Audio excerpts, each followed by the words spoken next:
नमस्कार दोस्तों, growth capital channel में आपका स्वागत है। दोस्तों, इस समय बाजार को कुछ बुरा सुनने की मर्जी नहीं है और आज हमने वही देखा। दोस्तों, आज दोस्तों मार्केट ऑलरेडी बहुत खराब था क्योंकि अमेरिका जो है वो वहां से आपको मंदी दिखा रहा है। मतलब अमेरिकी मार्केट जो है मंदी दिखा रहे हैं दोस्तों। और आज जब हम मॉर्निंग में खुले तो हम ऑलरेडी डर और भय में थे दोस्तों, और वहीं खबर आ गई इंडसइंड बैंक की दोस्तों। और इंडसइंड बैंक की जब खबर आई दोस्तों, तो आपको पता ही है इस समय अगर किसी भी कंपनी के लिए कोई बुरी खबर आ जाती है तो मार्केट उसको बहुत पिटाई करता है दोस्तों। और आज हमने देखा इंडसइंड बैंक में एक ऐसी खबर आई दोस्तों जिसका शायद अंदाजा भी नहीं था। और ये खबर जो है दोस्तों किसी भी लिहाज से किसी बड़ी कंपनी के लिए, किसी बड़े बैंक के लिए ठीक नहीं है। क्योंकि अगर वित्तीय प्रॉब्लम आती है, वित्तीय गड़बड़ियां आती है, कुछ ऐसी चीज निकल के आती है दोस्तों जो शायद इन्वेस्टर नहीं सुनना चाहता, तो फिर उस कंपनी के स्टॉक की पिटाई भी होती है। तो चलिए कंप्यूटर स्क्रीन के ऊपर चलते हैं और देखते हैं दोस्तों कि इस वातावरण में, इस खराब वातावरण में अगर किसी कंपनी के लिए कोई बुरी न्यूज आती है तो किस हद तक बुरी हो सकती है, आपको शायद उसका अंदाजा भी नहीं है। और मैं हमेशा एक बात कहता हूं आपसे कि सारे एग्स एक टोकरी में मत रखिए दोस्तों, चाहे वो कितनी ही मजबूत टोकरी क्यों ना हो। क्योंकि वॉरेन बफेट सर ने कहा है ये बात। तो जब आप सारे अंडे एक ही टोकरी में रखते हो और अगर टोकरी आपके हाथ से छूट जाती तो अंडे फूट जाते हैं। तो वही होते हुए आज देखने को मिला। बड़ी कंपनी, निफ्टी की कंपनी दोस्तों, और वहां पर अगर झटका लगता है तो ये किसी भी लिहाज से ठीक नहीं है।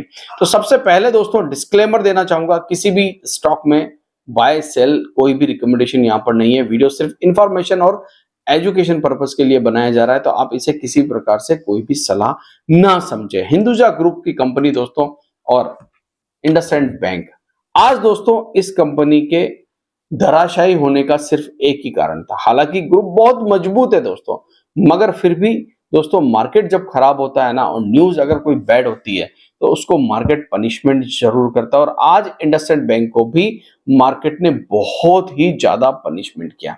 क्या ये पनिशमेंट ठीक है? क्या अभी पनिशमेंट और हो सकता है? उस पर भी मैं आपके साथ बात करूंगा। मगर आज अगर आप देखेंगे तो 27% दोस्तों जो है कंपनी के शेयरों में आपने गिरावट देखी। अगर एक महीने की मैं बात कर लूं, 6 महीने की बात कर लूं, तो 53% ऑलरेडी साफ हो चुका है। 53% ऑलरेडी ये साफ हो चुका है दोस्तों। ऐसा क्या हो गया दोस्तों कि आज आपने 27% की गिरावट देख ली? देखिए, सबसे बड़ी बात है, किसी भी बैंक को जो है इस प्रकार की प्रॉब्लम में अगर वो बैंक आता है तो ये सबसे बैड होता है उसके लिए। देखिए, 1500 करोड़ का मामला है टोटल। 1500 करोड़ का मामला, 1500 करोड़ का मामला, सिर्फ 1500 करोड़ का मामला, और चुकाने पड़ गए 18,000 करोड़ रुपए। क्यों? क्योंकि उनका मार्केट कैप साफ हो गया 1 घंटे के अंदर। 18,000 करोड़ रुपए का मार्केट कैप साफ हो जाना कोई छोटी बात नहीं है दोस्तों। और उससे हमें एक सीख भी मिलती है दोस्तों। कभी भी याद रखिए, कंपनी मजबूत हो या कैसी भी हो, पोर्टफोलियो को थोड़ा सा संभाल के रखिए। एक कंपनी में कभी भी ज्यादा सोचिए मत, उससे लगाव मत लगाइए। क्योंकि जब एक कंपनी से आपका लगाव बढ़ जाता है और वहां पर कोई प्रॉब्लम आती है तो फिर आपके पोर्टफोलियो की धज्जियां उड़ जाती है दोस्तों। हुआ क्या है कि 21,000 करोड़ रुपए यहां पर साफ हो गए। सबसे बड़ी बात ये देखिए, डेरिवेटिव पोर्टफोलियो के अंदर, कंपनी के डेरिवेटिव पोर्टफोलियो के अंदर 1500 करोड़ की गड़बड़ी पाई गई। सबसे बड़ी बात यह है दोस्तों कि ये गड़बड़ी आज से नहीं है, लंबे समय से चल रही है।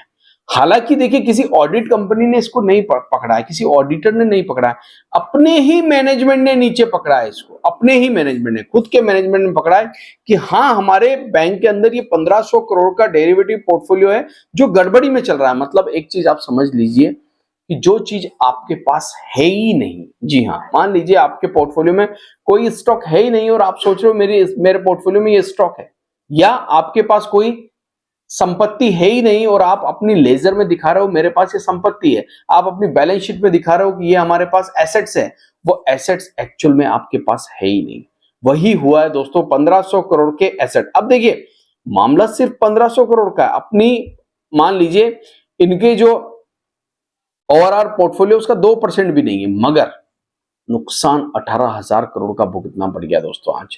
और आप हमेशा याद रखिए, बैंक में जब भी आप निवेश करते हैं तो ऐसी खबर के दम पर वहां गिरावट हो सकती है। सबसे बड़ी बात यह कि अब सवाल ये उठ रहे हैं कि आरबीआई क्या कर रहा था दोस्तों। जी हां, आरबीआई ने क्यों इस गड़बड़ी को नहीं पकड़ा, ऑडिटर्स ने क्यों इस गड़बड़ी को नहीं पकड़ा, और इनके सीईओ के टीवी पर आने के बाद भी स्टॉक के अंदर आपको कोई भी रिकवरी देखने को नहीं मिली। मतलब यह है दोस्तों कि डर जो है वो पूरी तरह इंडसइंड बैंक के अंदर हावी हो चुका है।